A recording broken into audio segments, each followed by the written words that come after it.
instructions one time. Expect a tough, clean fight. Protect yourself at all times. Any questions from the challenger?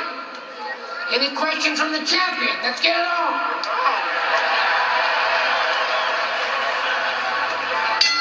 Off the familiar words of referee Mills Lane, we are underway. Round one scheduled for 12 for the WBC Middleweight Championship. Julian Jackson in the white trunks with the red and blue trim, really opening himself up to criticism against Thomas Tate 2 fights ago, winning by tough decision. He showed some weaknesses. As a result, other fighters suddenly quite eager, getting in line to take a crack at the hook. Certainly not the case in the past. Well, I'll tell you, he is a tremendous puncher, which has always scared everybody. I mean, no one wants to fight anyone that's that dangerous, but 2 fighters, Thomas Tate, in his last fight against Eddie Hall, a relative unknown, had him in trouble more than once. Well, McClellan figures to give him trouble early. I mean, but Julian Jackson starts in a hurry, as you can see. Nice, good.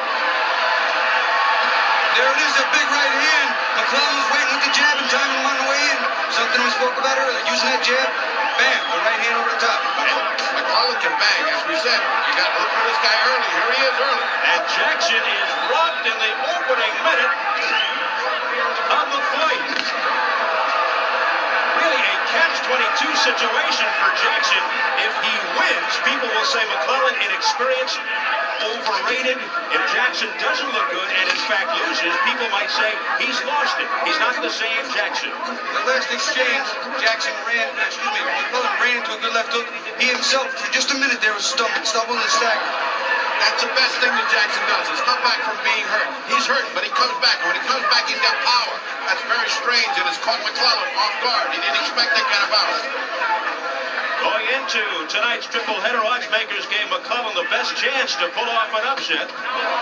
Jackson only a 2-1 favorite. Pretty close odds in boxing. Boy, McClellan's taking chances with leading with the right hand and just about taking every precaution and forgetting about it. Just going right for the bomb.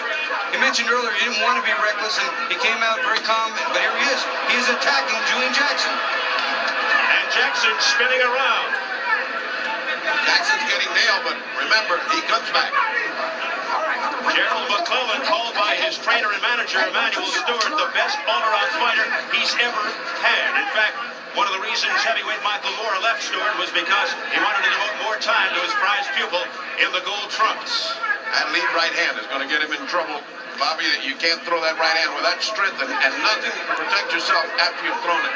He's done it several times now. And Jackson has a tremendous left hook counter, as we well know. But I'll tell you right now, McClellan's, he's forcing the pace.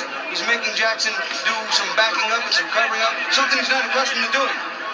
Oh, he is having a terrific first round as McClellan, but Jackson's still here. He's weathered it, but McClellan has really put some fear into Jackson. Final seconds, round one. Terrific round for the challenger, McClellan.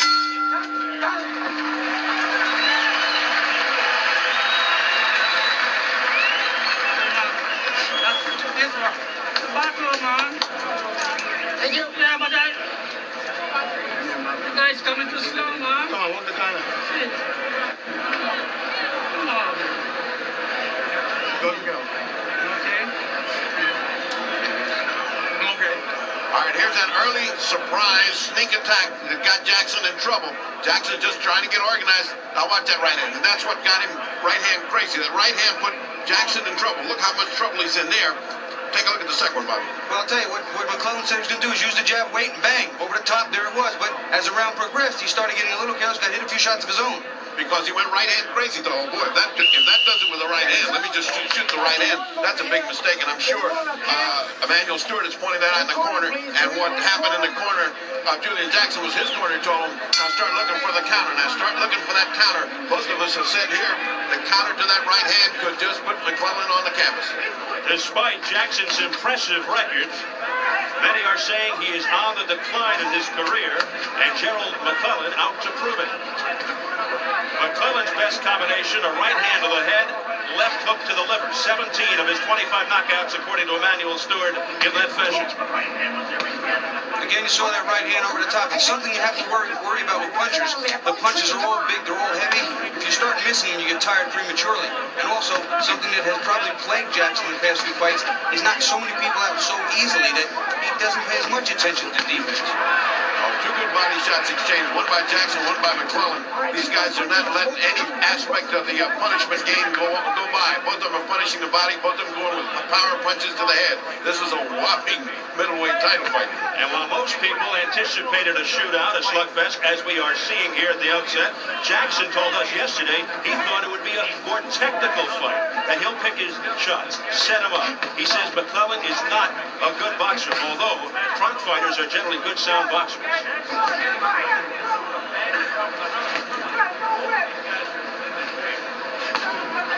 Jackson told us his right hand, which he injured prior to the February 20th card in Mexico City, is up to par. He's been digging shots, insists he won't hold back.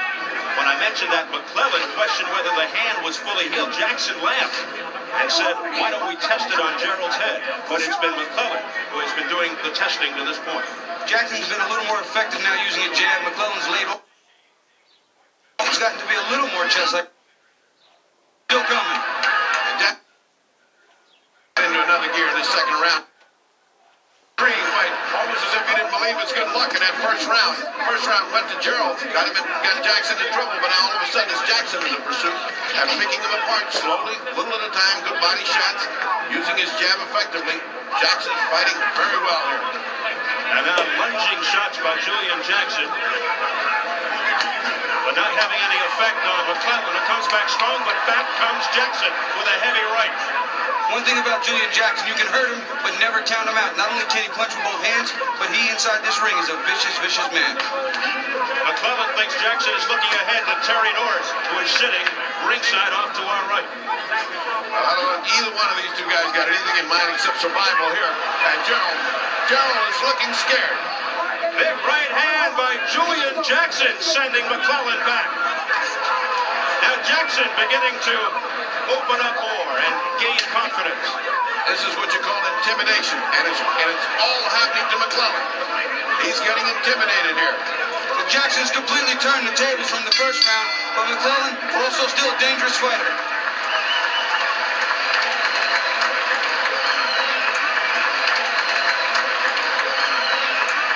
So round two is in the books. This is round three in a most exciting fight. Julian getting his head of steam up, and I'm sure Emmanuel Stewart said, son, you got to do some fighting or this guy will come right over you. And McClellan's got to get back on track, throw some of those right hands that were landing. He's got to box more about it. He just can't stand in front of him. He came out with a good stiff jab, and now the jab's more of a feeler. He's using it to feel, looking for the right hand. He's got to use a stiff jab to set up that right hand. And now Jackson winging big shots, gaining confidence as the round goes on. Jackson's hands are very heavy, and when they land, even though it's off to the side of the head, it hurts, and he's feeling it now. That's what's getting him intimidated. A solid right uppercut by Julian Jackson. And Jackson beginning to answer back after a rugged first round. McClellan said that he is not scared going in. Many people often are when they're facing Julian Jackson. He says, my tools are better. I punch as hard as Jackson does. I'm faster and I'm stronger. He seems to be a little quicker when he wants to be with that jab. His right hand seems to almost be an equal, but his left hook doesn't, except to the body. McClellan 27-2, 25 knockouts, his 2 defeats early in the career.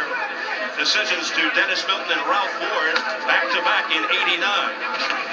Meanwhile, Julian Jackson 46-1, 43 knockouts, 2-time world champion. Oh, Look out! what a right hand by Julian Jackson. That's that counter that he was measuring him for, and it landed. You can't just flick an idle jab out there and not expect Julian to come over, and he did. I haven't seen McClellan in a lot of fights where he's gotten hit hard, and I was always wondering just how good is his chin, and right now it doesn't seem to be too bad. McClellan hanging in there. Yeah, Bobby, he seems very impressed, however, by the power of Julian Jackson. Jackson with explosive knockout power, particularly with the right hand and the left hook. We just saw the right, and so did McClellan. That right missed, and a countering left. Also a grazing blow by McClellan. Now lunging rights and uppercuts by Jackson. I think it's something that McClellan has to do with that left hand. He has to counter because Julian Jackson right now is just keying off McClellan's right hand. And if it's a one-handed fight, it's going to be Jackson all the way. Unintentional butt. Come on, let's go. Unintentional butt is what, and Julian's cut. Unintentional butt and Julian is cut. Julian Jackson complaining. There's a big left hand by McClellan.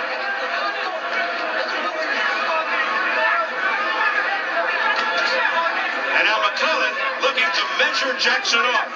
Sometimes those butts get you a little bit dizzy. I wonder if that happened to Julian. He just seemed to stop fighting after that butt and got hit by two hard punches by Another big right hand right on the button. Gerald McClellan landing with the heavy right. Jackson slips.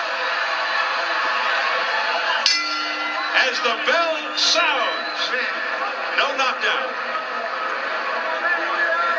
interesting round. Julian Jackson was having his way. All of a sudden he gets butted. He quits fighting and gets hit twice. That makes it an even round. Keep firing him now, okay? Keep letting him go dig that left hook, boy. Man is getting tired now, but you're letting him get away with too many shots. The corner don't know what the hell he's doing. Come on, man.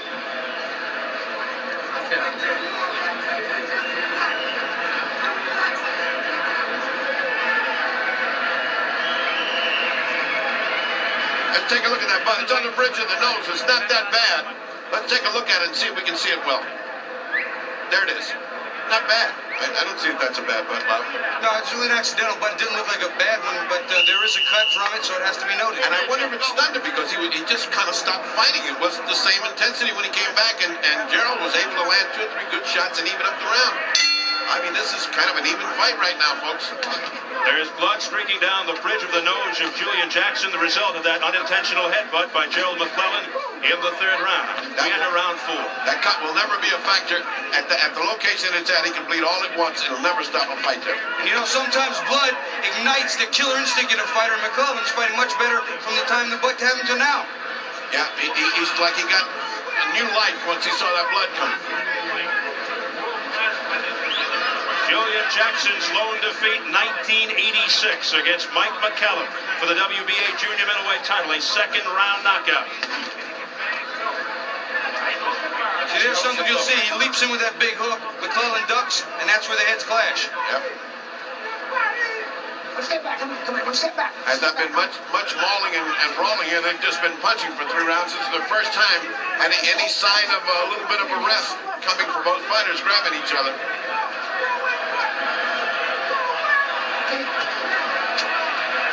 McClellan extremely quick on the defense. Julian just looks bothered. He looks like he's blinking from that eye. Oh, nice body shot, but right at the break. And Mills Lane admonishing Gerald McClellan. That doesn't stop it from hurting. Well, I'll tell you, it takes a certain amount of extra energy, too, to keep moving like McClellan is bouncing. That starts to take its toll on your legs as the fight goes on. Jackson's still walking slow, methodical, conserving energy. Julian Jackson trying to get his composure here and turn things around in his favor. Ooh, nice body shot. Body shot by Julian Jackson. Get that glove off his face. Come on, man, get the glove back, come on. Ooh, Right on the bridge of the nose, right where the cut is. right on the butt. McClellan continues to land effectively with the right. The right hand that Julian Jackson's aiming at the body to could take its toll in 3 or 4 rounds and really debilitate Gerald McClellan. Julian's doing his homework to the body. No doubt about that. He may be sacrificing a round, but he's really putting in some shots. Step back, come on. McClellan burst into the national spotlight back in '87 by winning the ABF 156-pound title after soundly defeating future Olympian Roy Jones Jr. at the '88 Golden Glove semifinals. He was disappointed, though, he was not chosen to compete on the Olympic team. Something else I think that you'll see McClellan doing a little bit when they separate. He's bopping around, he's trying to measure Jackson and time him with that right hand on the way in to double the impact of the punch. But it's a dangerous thing to do with Julian Jackson. Yeah, because you can get met by a punch, and you're on the seat of the pants when that happens. Although I must say, McClellan, ever since the butt, has fought with more confidence, like he figures, hey, I can get into this thing, I can win this thing. Good round for Gerald McClellan. You got your flow now. You got your flow a little bit. Oh, hit him up. He's working. To my leg. Relax, relax.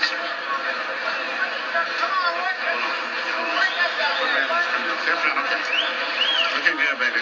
Looking good, Julian. You got your clothes now, okay? Selling, work too hard. All right. It was a 1-point deduction for the butt. What, on us? What he said? Took a 1-5 and then for the butt. Come on, you just got to get a little more aggressive. Come on.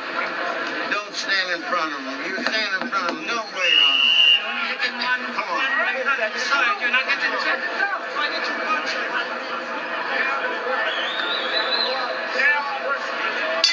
Mills Lane just informed us that there's a 1-point deduction for that butt, even if it was unintentional. 1 point off McClellan from back in the 3rd round. And in a close fight like this, Bobby, that is a big penalty. I think it's a bad rule, I really do. And you know, it only seems to be that if the butt causes a cut, if they would have just banged heads and he just swelled his eyes shut, nobody would say a word. Yeah, but those are the WBC rules, and he said, regardless of whose fault it was, I mean, it was Gerald's fault. There was a cut, there was a butt, and that. But you know, that neutralized the round because McClellan had taken that round, so you take a point away from him, and you got an even round. I mean, this is a very even fight. Wild miss by Joe McClellan and a left hand, a short crisp left by Julian Jackson that connected. Again, you see him dig that right hand to the body, and McClellan comes back with a left hook of his own. Jackson being frustrated by 25-year-old Gerald McClellan.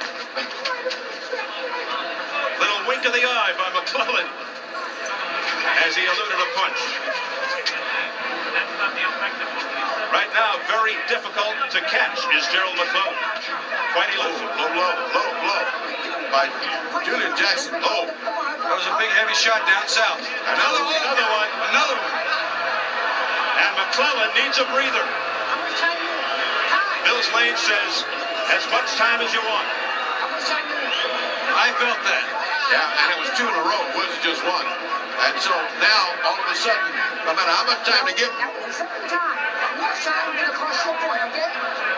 Mills Lane says that's the 2nd time. 1 more, and we take a point. So a point did not come off, but boy, the effect of 2 good hard body shots, Bobby, you can't come back so soon from that. You know, many people talk about the cup and the protector, which is what it's actually called, an athletic protector, but the power and the force that you can hit down low there, very sensitive area. And he, you know, he needs all the strength he can get and all the fluidity and reflex, and that takes your legs out from under you. Nice shot by Julian. As he goes upstairs, no chance of south of there. Julian with a right hand. Down goes Jackson. A left hook by Gerald McClellan almost sent him through the ropes. Almost sent him to the moon. He's in serious trouble. His legs are not there. This fight could very well be over right this minute. And there's a minute left to go. Can McClellan finish him off? He's down again. He's not going to make this, Bobby. He's not going to make this. Julian Jackson doesn't know what's that. It's over. Mills Lane has stopped the fight. And Gerald McClellan has upset Julian Jackson, and he is the new WBC middleweight champion. After that first knockdown, you can see he was totally out. He got up just on reflexes, and it was just academic after that. He could not have overcome it in the minute some odd left. His head was not clear, and his legs were not under him, and that is the sign of when it's just about done. And Bobby, it was a lightning-like 3-blow combination. And just when you thought Julian was starting to turn things around, Bob comes this, what we said before, explosive punches, Bobby. You don't know when it's going to end either way. You really didn't know how this was going to end, but Julian, who had been showing signs of getting hurt in other fights, finally had his night of being the victim.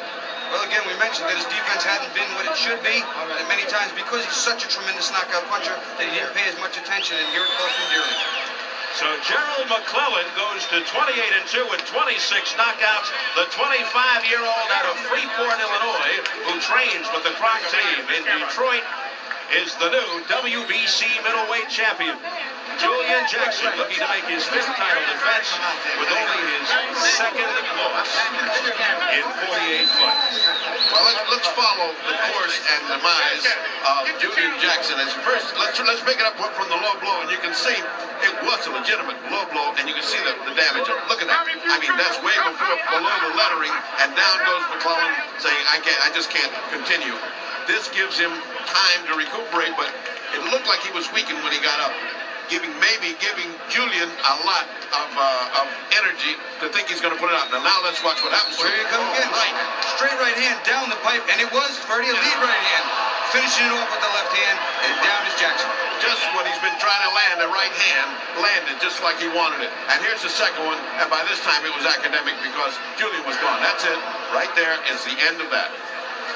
Again, his legs weren't under him, and his head wasn't clear, and you're not going to respond. His eyes just weren't, couldn't focus. He was just gone. Mills Lane did the right thing, stopping the fight. After that first knockdown, it was all over his academic, but I think he caught him by surprise. With the right hand, he'd been trying to land all night long, and he landed and followed up with the left really, really well. So a big surprise, but not quite so surprising because in this middleweight fight, we expected an explosion, and we got an explosion. So we're ready to get the official word from our ring announcer, Jimmy Lennon Jr.